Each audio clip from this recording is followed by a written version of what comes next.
Yo, a couple of months back I leased myself a BMW. High quality bikes, German design. Again, I'm not quite confident with the microphone yet because I don't know how well it actually is on the camera. I normally use it for bike stuff and stuff. Some videos will be added later. But yeah, I bought this high quality, well built BMW bike. I leased it. I didn't buy it. I leased it. 3 years lease. 4 years to be honest, but they said I could chuck it in after 2.5, 3 years and get a new one. 70 quid a month, no deposit. It's a G310. It's basically a very small little bike. Was promised about 100 miles a gallon, but I do about 75, 80 miles a gallon on it. That would be in the Queen's units and not in the Freedom Eagle pew pew democracy imposing American units. It'll be in normal miles per gallon UK, which is good. It's good. So impressions of the bike. Well, first service, 500 or 600 mile service was 120 quid, which I think is quite cheap. 120 sterling pounds. That's all right. That's all right for first service anyway. The bike itself, well, I'm going to put in a little montage here. And there it is, brand new at the showroom, like all shiny and stuff, clean and 0 miles on the clock and absolutely tiny. And again, from another angle, it is shiny, new, with different colors, white, red and black. And it's about the size of a Puch Monza 5-gear GP model I had back in the 90s. That was scaringly fast back then for being a 50cc, bought out to about 85. And the other side with the same colors and the disc brake showing and the exhaust not showing and that weird thing that supposedly should change the gears, which it does eventually. And I got it home, and it was driving all the way at not max RPM because you can't just trash it straight out of the shop as you might want to. So I was going fairly slow and fairly boring and not really giving it any at all. No sense yet. And the brakes on it are, wow, they're golden and stuff like the top of the front forks, and they're like some Brembo copy Mujibanabu with an ABS on it, which is good. But only had the ABS on the back because I wanted to see if it worked, and it does. But the brakes are actually, I'm alright about them. You need to be on them. You need to squeeze hard before they really start to dig it. But they stop the bike very, very well. And look at it from the front. Really aggressive looking thing. It looks like, I don't know, I call it the Pinocchio bike, to be fairly honest, because I want to be a real bike, but it never really gets there. It's not really a real bike. It's more of a real bike than a 125, but it's definitely less than everything else. It does the job.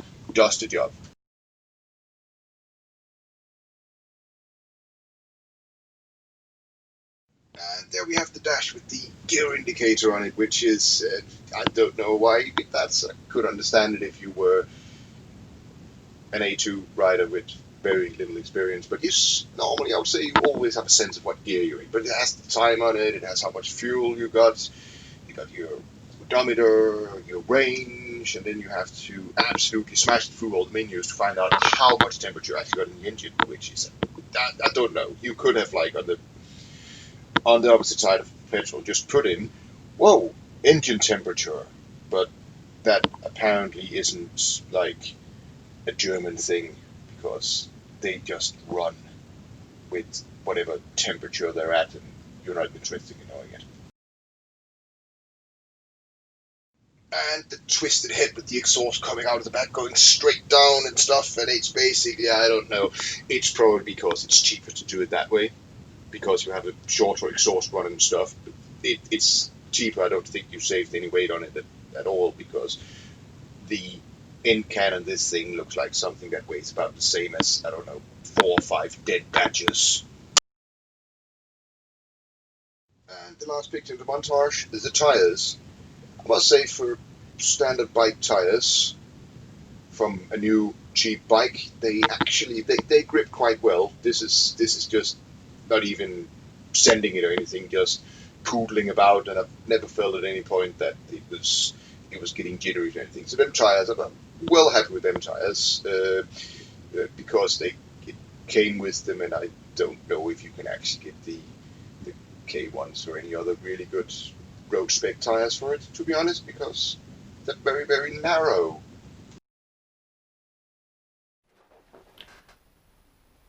Right, cool. So, well, after the montage of all the brilliant thing about the bikes, it's as I said, it has everything a bike needs. It has wheels, it has brakes, it has an engine, it has a reversed cylinder head, so the exhaust like comes out behind, and the airbox on top, and it's like nothing really new and innovative there. But brakes are good. Handling is fairly good for a A2 bike thing. Well, I come from a speed triple, 1050. They haul ass compared to this thing. This thing is at least, it gets you from A to B, was exactly what I got it from. Good points. It's fairly comfortable. It does its job. It does exactly what it says on the box. It still has the complete full BMW service that you would have in a GS 1200 or a GS 1250 or whatever the big ones are called. The drawbacks on it is well, I think you should expect that from an A2 bike. It's not very powerful. I'm about 186 tall and weighs in at about 95 kilos in my boxers. I can show you that another time if you're interested. I got colourful boxer shorts, so that might be a good idea. If not, actually not a good idea now.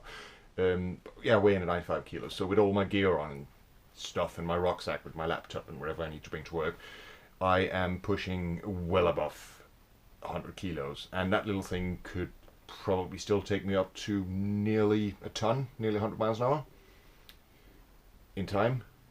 So the really bad points about it is the clutch has an absolutely undefined clutch point. It's not like, yeah, clutch engaging, let's go. No, it's just like from all the way into the handlebars until you're fully released, it just clutches in, and you need to give it a few revs before it actually doesn't stall on you.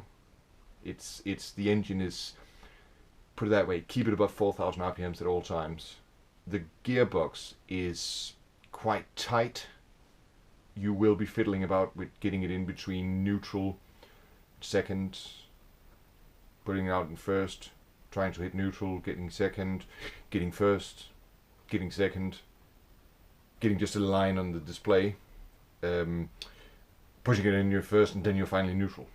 It does that, and the gears are they're very close. It does feel like a close ratio gearbox for a race bike without a long first gear, but it's all manageable. You do 60 miles an hour at 6,000 RPM in 6th gear, so 666. That's just a joke, really, because there's nothing diabolic about that bike at all. But from 125 onto a 310 A2 bike, it'll be a great choice. It's cheap. It's, well, it hasn't broken yet, so I guess it's reliable. It's good fun. You need to push it quite badly before it gets fun, but it gets fun. And if you can live with the undefined clutch point and the gearbox that's just too, it's basically like, if you would, let's put it that way, this is 6 gears on a normal bike. Top speed, 6th gear, 1st gear. GS 310. first gear, sixth gear. Bop, bop, bop, bop, bop, bop, bop, bop, bop, bop. You just smash it up through the gears all the time. And that's my last point. If you are a half experienced rider who normally changes gears without the clutch going up, I've always done that. I haven't always done that. I've learned how to do that, and that is just how I do it now on my Speed Triple and on my Harley Old MT 350 and on my Norton Commando 750 and on every other bike I've been on. But you can't really, this one you need to, the gearbox is, as I said, tight, so you really need to slam it. If you set off in first, do the clutch to put it into second, you'll hit a false neutral. So you need to pin it, let off the gas, punch up that punch it up to second, and then open it again, and then the rest of them are okay. But between first and second is a bit tight still.